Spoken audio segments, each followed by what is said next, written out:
Hello everyone, welcome back to my एजुटेक YouTube channel. स्वागत है आपको। आज हम बात करने जा रहे हैं 16 जून का जो करंट अफेयर है उसके बारे में।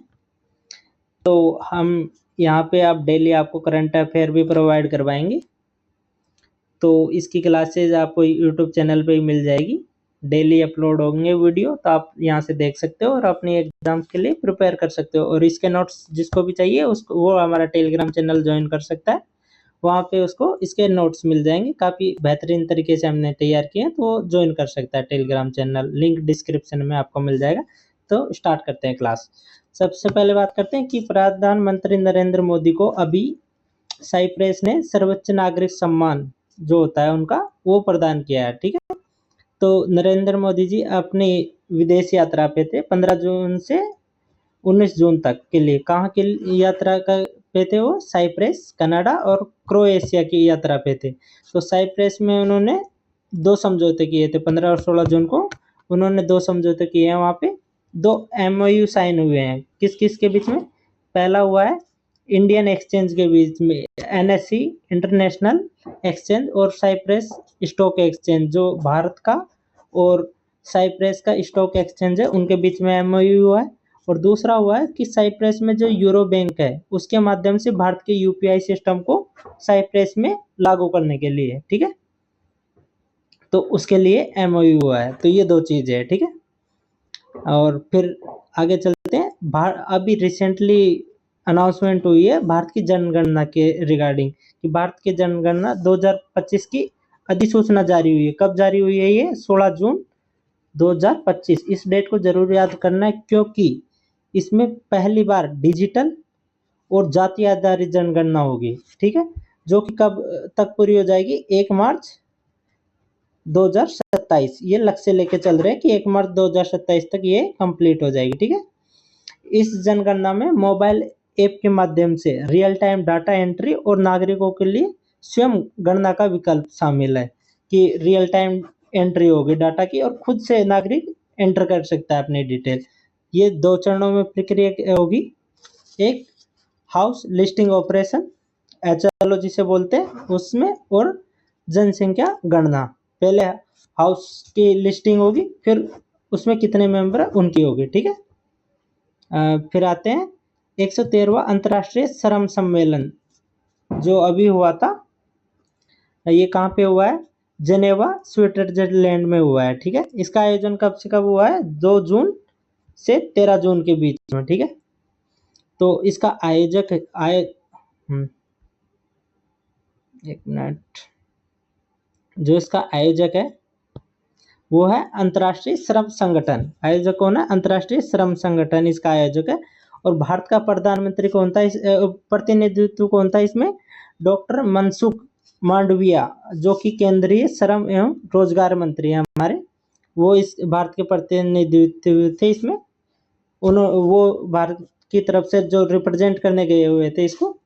भारत ने अपने श्रम और सामाजिक सुरक्षा सुधार उपलब्धियों की वहाँ पे प्रस्तुति की है, जिसमें बताया गया है कि बेरोजगारी दर जो 2017 में कितना था? 6%।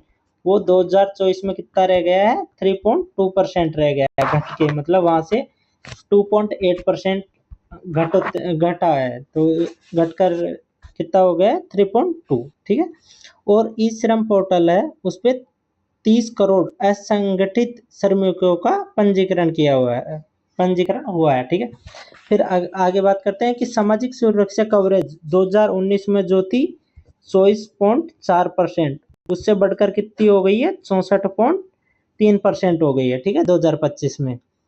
फिर आगे की बड़ी न्यूज है कि ISSF का विश्व कप जो कि म्यूनिख में हुआ है 2025।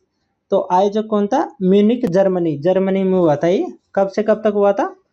8 से 15 जून के बीच में हुआ था। ठीक है, तो भारत का क्या था इसमें? भारत ने राइफल और पिस्टल प्रतियोगिता में भारत ने 4 तो पदक जीते थे। 4 पदक जीते थे, उसमें से क्या 2 तो स्वर्ण पदक थे, 2 कांस्य थे। ठीक है, जीतकर भारत कौन से स्थान पे था? थर्ड स्थान पे रहा था भारत इसमें, है ना। ठीक है, स्वर्ण पदक किसने जीते थे? अब स्वर्ण पदक जीते थे सुरुचि सिंह ने सुरुचि सिंह किसमें 10 मीटर एयर पिस्टल में, ठीक है। और आर्य बोरेसे और अर्जुन बाबूता ने 10 मीटर एयर राइफल मिश्रित टीम में जीता था, ठीक है। ये है स्वर्ण पदक के बारे में। तो कांस्य पदक किसने जीता था? शिफ्ट कौर समरा महिला में 50 मीटर राइफल 3 पोजीशन में, ठीक है। और इनावेनिल ब्लारिविन ने महिला 10 मीटर एयर राइफल में कांस्य पदक जीता था, ठीक है। तो इसमें प्रथम स्थान आया था किसका? चीन का इसमें प्रथम स्थान आया था। उन्होंने जीते थे 4 स्वर्ण पदक, 1 रजत और 2 कांस्य सहित कुल 7 पदक जीते थे, ठीक है। और सेकंड पे जो था वो था नॉर्वे ने कुल 4 पदक जीते थे, जिसमें से उनके, ठीक है, 4 पदक नॉर्वे ने जीते थे। ये हो गया। और फिर अपन बात आते हैं कि ब्लेज मेट्रीवेल ब्रिटेन की MI6 को पहली महिला प्रमुख बनी है। MI16, ये MI16 है, MI6 नहीं है। उसकी पहली महिला प्रमुख बनी है जो ये MI16 क्या है? ये ब्रिटेन की खुफिया एजेंसी है। MI16 की स्थापना के बाद पहली बार है जब किसी महिला को इस शीर्ष पद पर नियुक्त किया गया है, ठीक है। तो ये फर्स्ट टाइम हुआ है। ये यहाँ पे थोड़ा इसकी जगह MI16 है। ये क्या है? MI16, ठीक है, याद रखना। थोड़ा करेक्शन कर लेना गाइस इसमें। तो AI अभी जो रिसेंटली हादसा हुआ है उसके बारे में हम बात कर लेते हैं कि AI 171 विमान दुर्घटना, उसके बारे में। तो गृह सचिव गोविंद मोहन की अध्यक्षता में एक जांच कमेटी गठित की गई है।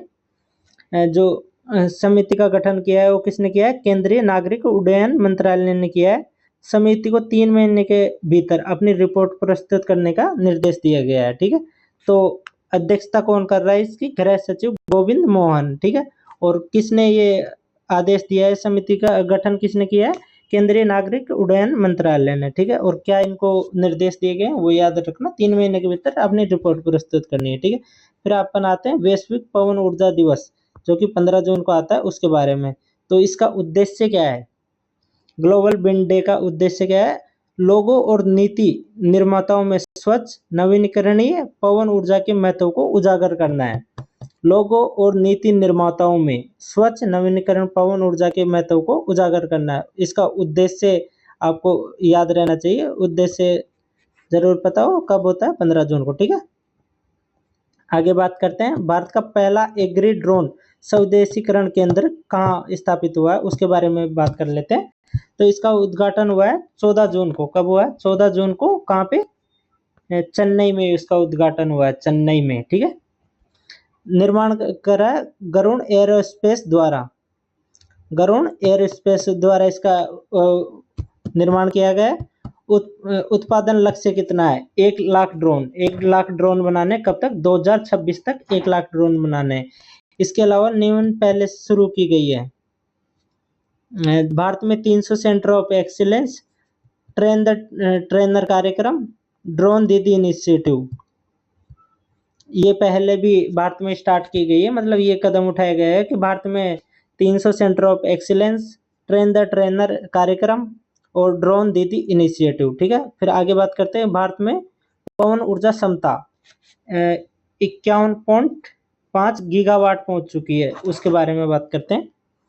वार्षिक वृद्धि कितनी है? 10.5% देखी गई है। भारत का चीन, अमेरिका, जर्मनी के बाद वैश्विक स्तर पर इसमें चौथा स्थान है। कौन सा स्थान है? चौथा स्थान है।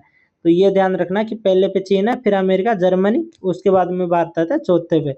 शीर्ष पवन ऊर्जा उत्पादक राज्य है ना, ठीक है। तो ये डाटा कब तक का है? 31 मार्च 2025 तक की, उसके अनुसार। तो फर्स्ट आता है इसमें गुजरात, सेकंड आता है तमिलनाडु, थर्ड आता है कर्नाटक, चौथा आता है महाराष्ट्र, पांचवा आता है राजस्थान। अपना राजस्थान इसमें 5th आता है। तो आपको राजस्थान का जरूर याद रखना है। और फर्स्ट कौन आता है? गुजरात, वो याद रखना है, ठीक है। आगे बात करते हैं अब राजस्थान परिदृश्य। अब हम बात करते हैं राजस्थान के बारे में। पहले ये ओवरऑल था कि इंडिया से रिलेटेड चीजें थी, वो हमने डिस्कस की। अब हम राजस्थान के बारे में डिस्कस करते हैं, ठीक है। राजस्थान में पहली बार खनिज अन्वेषण में AI का उपयोग हुआ है। किसके अंदर? Pilot project. पायलट प्रोजेक्ट कहाँ पे है भीलवाड़ा, भरतपुर और चित्तौड़गढ़ में, ठीक है। और संचालन कौन कर रहा है इसका? स्टेट मिनरल एक्सप्लोरेशन ट्रस्ट द्वारा केंद्र सरकार और अधिसूचित निजी एक्सप्लोरेशन एजेंसी के सहयोग से इसका संचालन हो रहा है, दोनों के सहयोग से हो रहा है, ठीक है। केंद्र सरकार और निजी एजेंसियों की सहायता से, ठीक है। एआई विश्लेषण से प्राप्त रिपोर्ट के आधार पर खनिज संबंधित क्षेत्रों में प्राथमिकता से ड्रिलिंग की जाएगी, ठीक है। धरती आबा जनजाति ग्राम उत्कर्ष अभियान की राज्य स्तरीय शुरुआत। अब इस पे बात करते हैं, शुभारंभ कब हुआ उसके बारे में। पहला पॉइंट है शुभारंभ। तो राजस्थान का शुभारंभ राजस्थान की जनजाति विकास मंत्री श्री बाबूलाल खराड़ी ने, इसका किसने किया था? बाबूलाल खराड़ी ने 16 जून 2025 को कोठड़ी ब्लॉक में, कहाँ पे किया था? कोठड़ी ब्लॉक में, ठीक है। और योजना के तहत विकास राजस्थान के 37 जिलों के 207 विकास खंडों में स्थित 6019 गांवों का विकास होगा इस योजना के तहत, ठीक है। और कब तक? 15 जुलाई 2025 तक शिविरों का आयोजन करके गांवों तक योजनाओं की सीधी पहुंच सुनिश्चित की जाएगी। तो कब तक सुनिश्चित की जाएगी? 15 जुलाई 2025 तक, ठीक है। तो ये इसके बारे में जानना है आपको कि धरती आबा जनजाति ग्राम उत्कर्ष अभियान क्या है, इसकी शुरुआत कब हुई, कहाँ से हुई, किसने की, ये सारी चीजें हैं। तो किसने की है? मंत्री श्री बाबूलाल खराड़ी ने 16 जून 2025 को कोठड़ी ब्लॉक से। इसका उद्देश्य क्या है कि 37 जिलों के 207 विकास खंडों में स्थित 6019 गांवों का विकास होगा, ठीक है। इसके तहत 34वीं विश्व राष्ट्रीय वुशु प्रतियोगिता में कांस्य पदक के बारे में। तो ये आयोजन इसका हुआ था पूर्णिमा विश्वविद्यालय में हुआ था, इसका जयपुर में। राजस्थान के मनोज चितौड़िया ने जिंगी क्वाइन और आनंद सैनी ने निनक्वाइन में कांस्य पदक जीता है, ठीक है। इसमें ये राजस्थान के दो लोग हैं जिन्होंने कांस्य पदक जीता है, उनके बारे में देख लेना। फिर बात करते हैं सिलीसेडी झील को रामसर साइट में शामिल करने का प्रस्ताव, ठीक है। ये अभी रिसेंटली इसका प्रस्ताव भेजा गया है। तो इस झील में क्यों भेजा गया है? क्योंकि इस झील में देश विदेश के 150 से अधिक पक्षी प्रजातियां आती है, ठीक है। तो यह काफी प्रचलित जगह है और यहाँ पे काफी अलग अलग वेराइटी के अलग अलग देशों से पक्षी आते हैं, अलग अलग प्रजाति के। इस वजह से इसको भी रामसर साइट में शामिल करने का प्रस्ताव भेजा गया है, ठीक है। दक्षिणी एशियाई बॉडी बिल्डिंग प्रतियोगिता में विशाल सिंह ने कांस्य पदक जीता है, तो इसके बारे में देख लेना। आयोजन कहाँ हुआ था? भूटान में। और भारत वर्ग कितना था? 75 kg में उसने जीता है, ठीक है। सीनियर, जूनियर और सब जूनियर मुखबिर स्पोर्ट्स चैंपियनशिप जो हुई है, आयोजन कहाँ पे हुआ था? कानपुर में हुआ था। और राजस्थान के मुखबिर पहलवानों ने कुल 13 पदक जीते थे इसमें, ठीक है। राजस्थान के मुखबिर स्पोर्ट्स काउंसिल के अध्यक्ष है विनोद मित्तल जी, ठीक है। ओके, ये हुए 16 तारीख के आपके जो करंट अफेयर था वो यहाँ पे कंप्लीट होता है, ठीक है। The end. तो मिलते हैं अगले वीडियो में, तब तक कमेंट कीजिए। और इस अगर आपको ये पीडीएफ चाहिए तो वीडियो के अंत में कमेंट कर देना, तो ताकि मैं आपको वहाँ पे लिंक भेज दूंगा आपको, तो वहाँ से आप इसको डाउनलोड कर सकते हैं पीडीएफ को, ठीक है। और ऐसे ही वीडियो हम लाते रहेंगे, तो हमारे टेलीग्राम चैनल को भी ज्वाइन कर लेना और यूट्यूब चैनल को तो सब्सक्राइब करना ही है अपने दोस्तों के साथ। अगर आपको अच्छा लगा कंटेंट तो आप अपने दोस्तों के साथ शेयर कर सकते हो। ये मेरा यूजर नेम है यहाँ पे। अब अगर आपको कोई भी दिक्कत आती है किसी भी चीज़ से रिलेटेड, तो आप मेरे को यहाँ पे मैसेज कर सकते हो, ठीक है। तो ये आपको यूजर नेम है मेरा, तो यहाँ पे आप कभी भी कर सकते हो मैसेज वगैरह। टेलीग्राम पे करोगे तो बेटर रहेगा, क्योंकि वहाँ मैं मोस्टली एक्टिव रहता हूँ और आपका रिप्लाई देने की पूरी कोशिश करूँगा। धन्यवाद, मिलते हैं अगले वीडियो में, तब तक के लिए टेक केयर।